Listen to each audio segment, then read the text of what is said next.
La mitosis es el proceso donde se da la división nuclear. Esta consiste en la replicación del ADN y su división para formar dos células diferentes.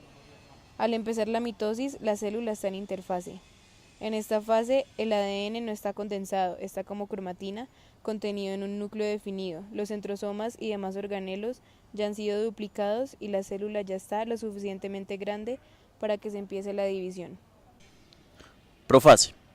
El DNA se condensa en cromosomas, los cuales se componen de dos cromatías hermanas unidas por un centrómero. En esta fase, además, dos centrosomas se mueven al lado opuesto de la célula y forman las fibras de uso mitótico. Por último, en esta fase, la membrana nuclear se rompe y el núcleo se disuelve. Metafase. Las fibras del uso mitótico se conectan al centrómero de cada cromosoma. Estas fibras se acortan y tensionan por la despolimerización de los microtúbulos.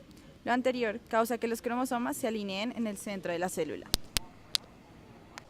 Anafase. En esta fase continúa la contracción de las fibras del uso mitótico y esto causa que las cromatías hermanas se separen y se desplacen a lados opuestos. Telofase. Una vez los cromosomas llegan a los lados opuestos, las fibras del uso mitótico se disuelven. El DNA se descondensa y se forma la membrana nuclear alrededor de cada set de cromosomas. La citocinesis es la última fase de la mitosis. En esta se divide el citoplasma, generando membranas celulares para cada una de las células.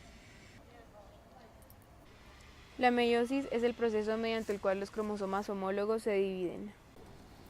En la profase 1, los cromosomas se condensan, la membrana nuclear se disuelve y los cromosomas homólogos se juntan y empiezan su recombinación. Las fibras del uso se conectan a los centrómeros de los cromosomas homólogos y los alinean en la mitad de las células. Anafase. Las fibras del uso se contraen y separan los cromosomas homólogos llevándolos a lados opuestos de la célula. Telofase. El ADN se descondensa y la membrana nuclear se reforma. Citocinesis. Se forman dos células haploides. Meiosis 2. Consiste en la separación de las cromatías hermanas, las cuales no son idénticas ya que previamente se dio la recombinación entre los homólogos. Profase 2. Los cromosomas se condensan, la membrana nuclear se disuelve y las cromatídas hermanas se juntan y empiezan su recombinación. Metafase. Las fibras del uso se conectan a los centrómeros de las cromatídas hermanas y los alinean en la mitad de las células. Anafase.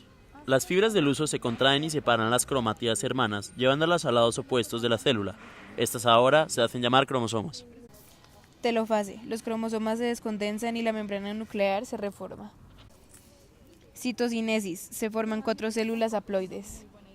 No disyunción. Es la falla en la separación de cromosomas. Esta puede ocurrir en meiosis 1 o 2 en la anafase de cada una de ellas. No disyunción en meiosis 1. Sucede cuando algunos de los cromosomas homólogos no logran separarse en la anafase. Lo anterior genera que las 4 células haploides se vean afectadas. Cuando la afección genera que un par de los cromosomas homólogos no se separe, lleva a que 2 de las células haploides queden con un cromosoma más y las otras 2 con un cromosoma menos. No disyunción en meiosis 2. En anafase 2, un cromosoma no logra separarse en 2 cromatías hermanas, por lo que una de las 4 células haploides tendrá un cromosoma más y otro un cromosoma menos.